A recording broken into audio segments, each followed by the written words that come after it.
Olá, como vão todos? Eu sou Cris Davi e esse é o nosso canal. Vamos falar sobre alguns assuntos. O primeiro assunto, como eu coloquei num vídeo que a Ana Campanholo fez brilhantemente, né? Ana Campanholo é brilhante. A gente tem que entender que ela é uma intelectual.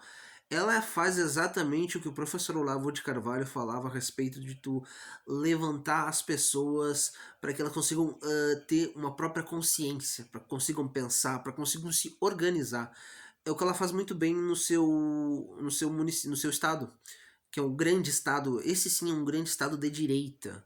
A gente vê como é importante. Óbvio que deve ter tido, deve ter coisas que a esquerda consiga ter algum contato ou alguma coisa dentro daquele estado maravilhoso, mas é um estado que tu vê que tem ideias de direita como liberdade, como o capitalismo em si que ajuda, que é o sistema financeiro de direita ou que a esquerda também utiliza, como a China utiliza muito, mas é um sistema financeiro eficaz.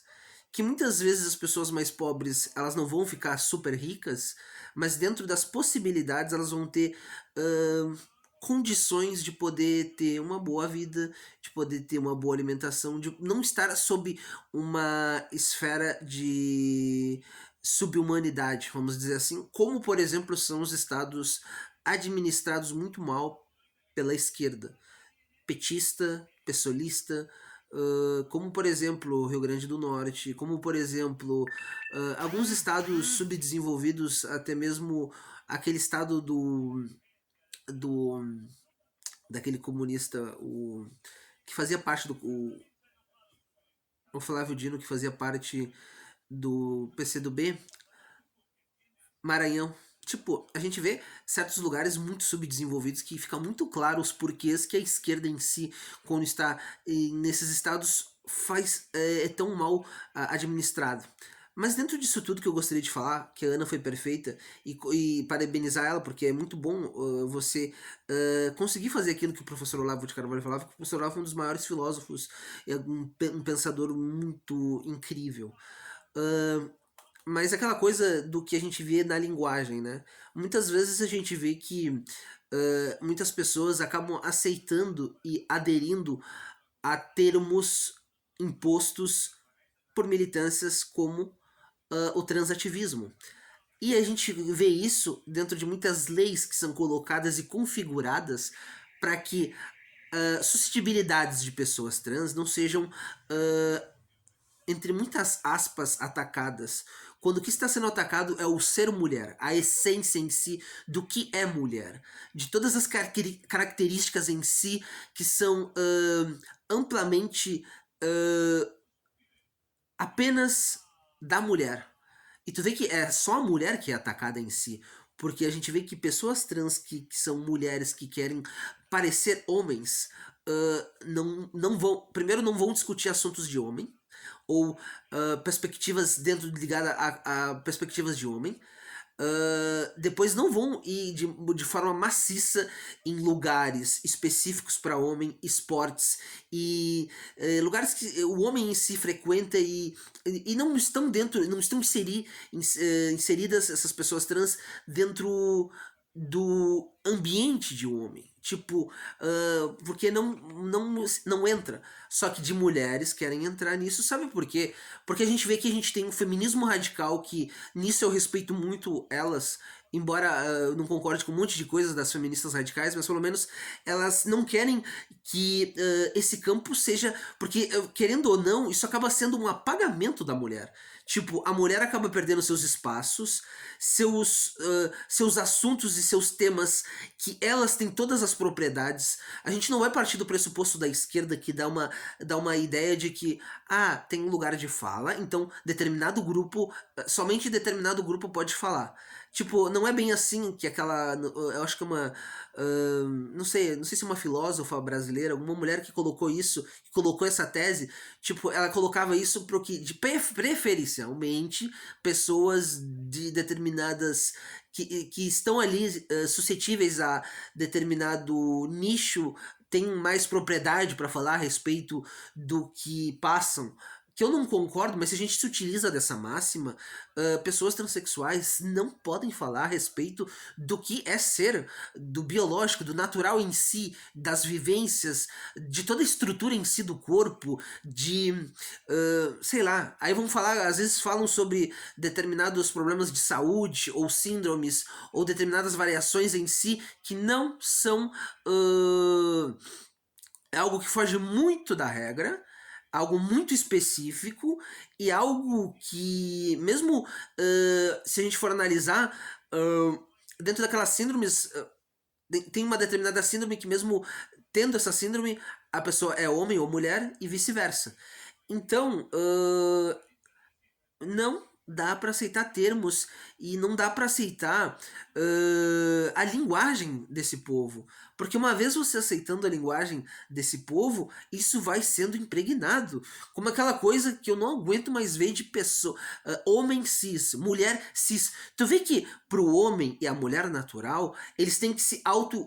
Eles têm que colocar um prefixo ou eles têm que colocar em cima do que eles já são o cisgênero. Tipo, é um absurdo.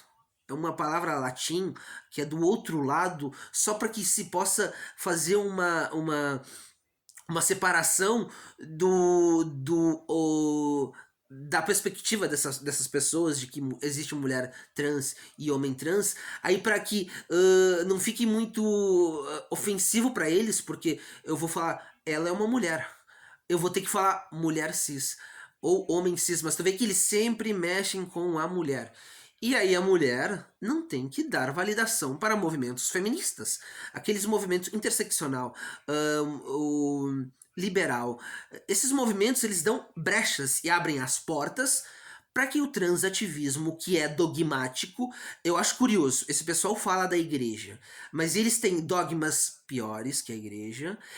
Embora eu acho importantíssimo o trabalho da igreja, sou cristão, mas o que eu quero colocar em si é que esse pessoal fala da igreja, fala do extremismo, mas eles têm os seus dogmas, onde esses dogmas têm que ser super impostos e colocados como verdades absolutas, e se você não dá validação para essas verdades absolutas desse pessoal, você é considerado preconceituoso. Aonde a gente vê que não tem nexo, porque você cometer um crime contra alguém, ferindo a dignidade humana de alguém, você tem que ser explícito, tem que ter dolo, você tem que querer fazer.